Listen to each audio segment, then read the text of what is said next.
built with a full interior, functioning landing gear, and so much more. This is Air Force One.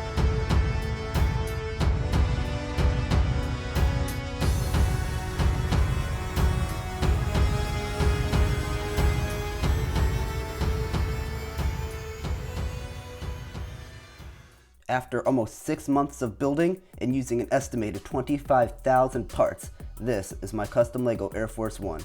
This model has a wingspan of 5.5 feet and a length of 6 feet. This behemoth stands on its own landing gear without the help of glue or any auxiliary supports. But of course, the best part is the interior.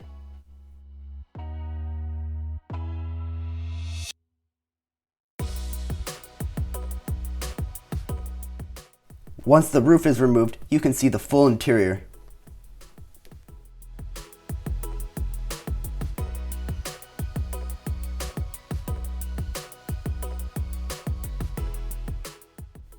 In order for the president to access the interior, there are a set of retractable airstairs built into the aircraft.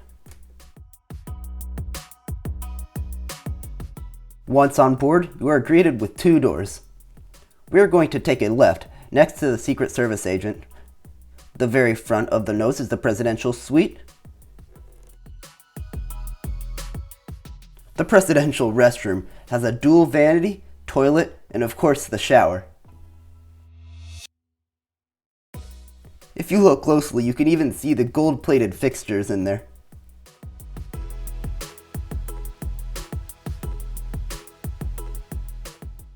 Once we move forward into the living space, we can start to see a little bit more detail. In the very back is a desk with a functioning work lamp and everything.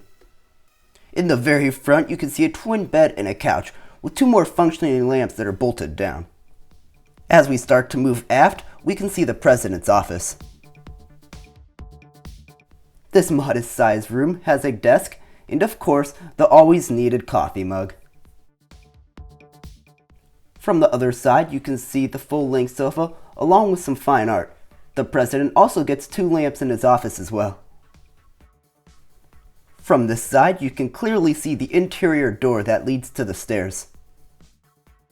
As we move out onto the mezzanine, we can see some seating areas along with some more lamps. Directly next to that, there is a set of stairs that leads to the airstairs below.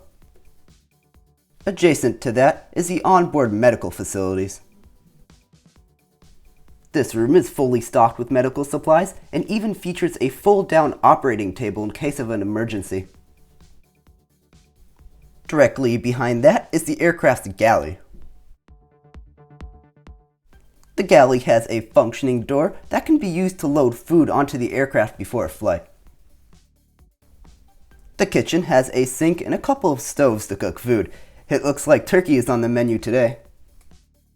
Out in the hallway are the stairs that lead to the upper deck. The next room over is fairly small, but is dedicated to the senior staff. As usual, they've been able to get nothing done. At the end of the mezzanine is a set of double doors that leads to the main conference room. These doors are able to open and lead you straight into the situation room on board. It looks like there's a packed meeting going on right now between the president's top advisors. On the far wall, you can see another seating area with a couple more bolted down lamps. It appears that the only war they are discussing right now is who will be getting first picks on the turkey currently being cooked. On the other side, you can see some faux wood that's designed to make the place feel a bit less threatening. As we move back past the conference room, we can see the Secret Service area on board Air Force One. There are some tables and chairs, and of course, we couldn't forget that bulletproof coffee mug. In the rear part of the Secret Service area, we can see a cubicle with some computers inside. Yes, those are fat computers, but hey, taxpayers are getting their money's worth. As we pass from tan to blue carpeting, we officially leave the flying White House and enter the press area. You can see there is a generous sized lavatory for the press personnel. Similar to the Secret Service, press members get a large seating area to be able to converse. The press area is fitted with plush business class seats for those long international flights.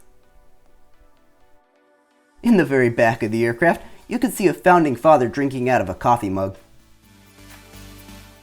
Press personnel board through their own set of airstairs at the back of the aircraft. These function the exact same way as the airstairs at the front of the plane. Standard procedure makes it so personnel in the rear of the aircraft are not permitted to move forward, only back. The roof of the cockpit can be removed, showing a detailed flight deck. You can see the flight engineer crammed in the back there too. This aircraft has fully functioning spoilers and triple slotted Fowler flaps.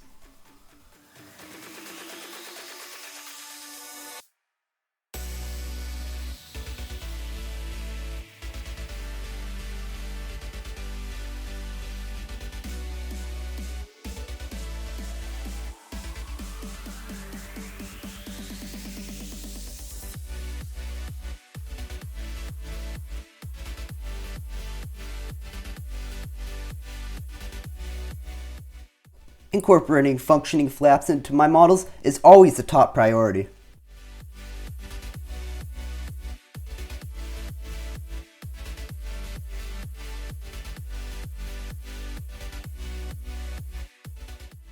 Of course, I couldn't forget the landing gear. This monster stands on 18 tires and has a complicated retracting mechanism.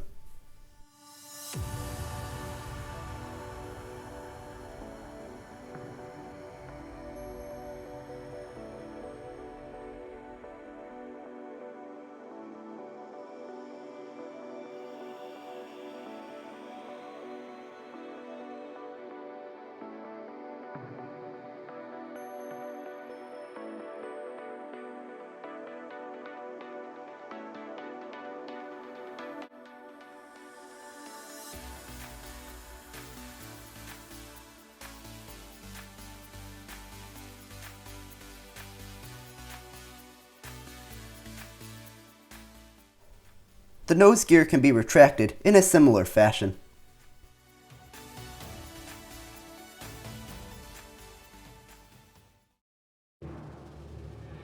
This is by far the largest model I've ever made. Being built in the wake of its predecessor gave it a mission to be the best it could possibly be. This challenged my knowledge about building Lego aircraft from structural failures all the way to tiny interior details. In the end, this was a fantastic project and was well worth every failure.